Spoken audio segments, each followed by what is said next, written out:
Hello everyone, I'm Dr. NAZLEE ZEBARDAST, Assistant Professor of Ophthalmology at Massachusetts Eye and Ear and Harvard Medical School. Thank you very much for inviting me to give this talk on angle closure glaucoma. I have no financial interests.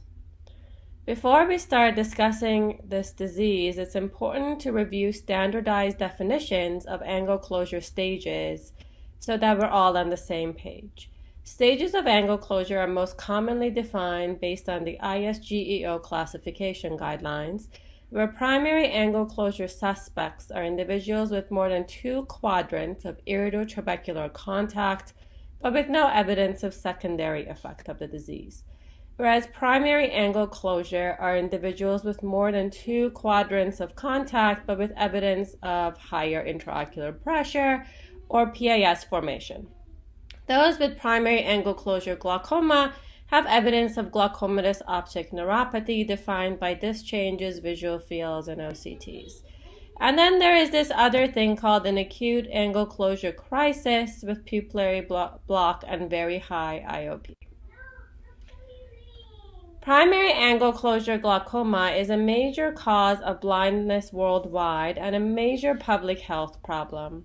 Though PACG is half as prevalent as primary open-angle glaucoma, blindness from PACG is much more common, with nearly half of all glaucoma-related blindness from PACG.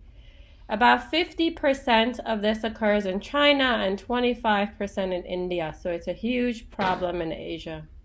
There are even more people with PACS, about 10% of the adult population in Asian countries, and the estimated prevalence of PACS being 3 to 5 times that of PAC and PACG. We know that early detection is key to prevent progression and vision loss. In any form of glaucoma, generally early detection is key to preserving vision.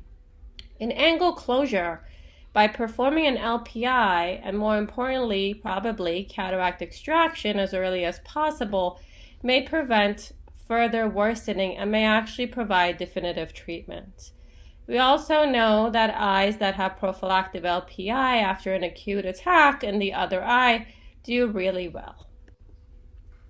The best evidence we have for early lens extraction is from the EAGLE study. This was a randomized controlled trial where individuals with PAC-PACG and high IOP were randomized to clear lens extraction versus laser iridotomy. Those eyes that underwent early lens extraction had better quality of life and IOP control.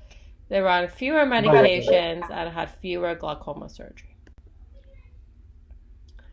So how do we find all these people with PAC and PACG that we can treat? Well, the long accepted risk factor has been PACS. And to find individuals with PACS, we need a formal eye examination and gonioscopy. It's impractical to screen everyone because there's too many people. Remember, that's about 10% of the adult population. It might also be that PACS may not be the correct risk factor for PAC and PACG. The ZAP study showed that iridotomies in all these eyes may not be indicated and change this dogma. So we have this paradox. We have a high rate of angle closure related blindness, but infrequent progression from PACS to PAC-PACG. PACS as currently defined then may not actually be the true risk factor for the PACG group.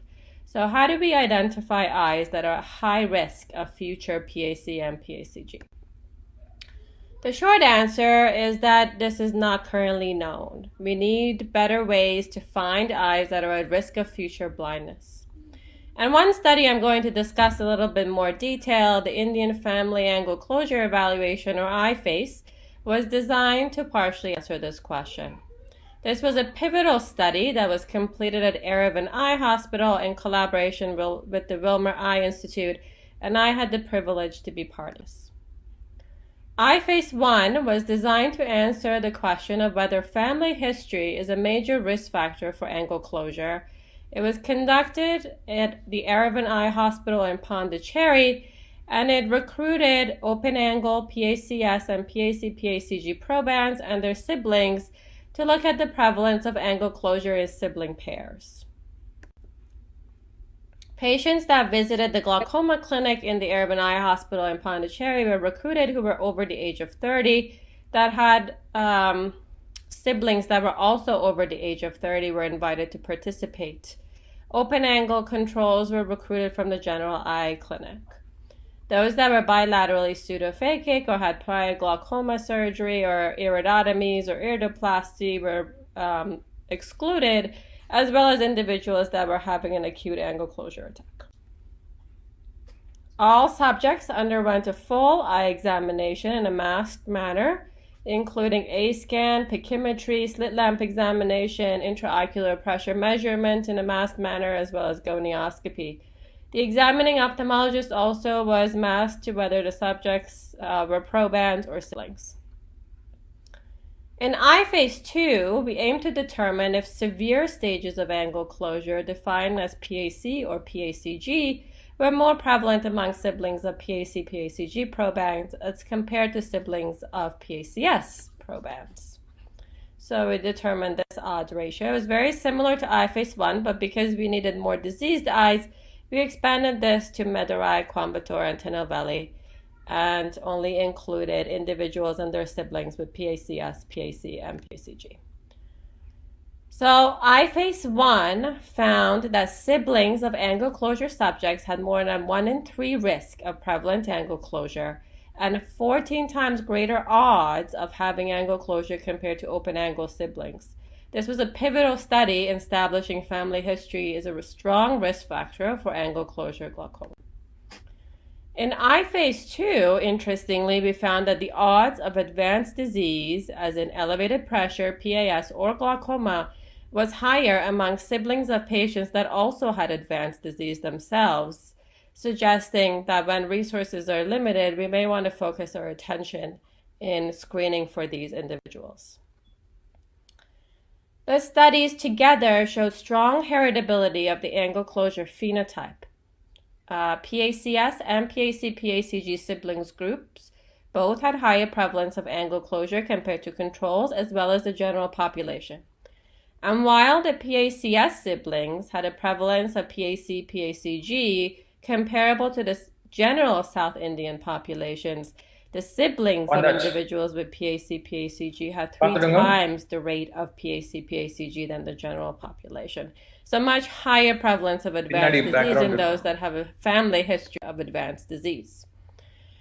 These studies together suggest that there may be 2 different sets of genetic risk factors. One that predisposes to presence of angle closure anatomy and leads to higher odds of angle closure, but a different set of genetic risk factors that predisposes to intolerance of iridotrabecular contact or likelihood of progressing to PAC-PACG. Alternatively, it's possible that there are genetic risk factors for angle closure anatomy that occur earlier in those that have siblings with more severe forms of disease compared to those that have siblings with less severe forms of angle closure, such as PACS. To support the genetic nature of angle closure, we have actually recently found and published, using the iPhase study, high heritability of angle closure phenotypes. So, for example, there is high heritability of iris, anterior chamber, and lens parameters there among sibling pairs. Additionally, we found that lens thickness and lens vault are more heritable among concordant siblings, as in siblings that both have angle closure compared to siblings where one is open angle versus the other one is angle closure. And these 2 factors may be involved in pathogenesis of angle closure. Additionally, we found that siblings older than their probands and with shallower anterior chamber depth have a greater likelihood of angle closure and may need more careful disease monitoring. In fact, we know that angle closure glaucoma has a genetic basis, and though studies have been limited compared to primary open angle glaucoma, to date, multi-ethnic genome-wide association studies have identified 8 variants that are associated with this disease. The age of precision medicine is approaching, and in fact, we can use these known risk variants, though small, to risk stratify patients. In one study, for example, a simple weighted genetic risk score was associated significantly with severe forms of PACG compared to individuals that had a lower genetic risk score. With the advent of large-scale genomics and clinical data, we can leverage data sets such as the UK Biobank to refine genetic risk scores. Here we use the summary statistics from prior GWAS studies to generate a genome-wide polygenic risk score for primary angle closure glaucoma with relatively good performance.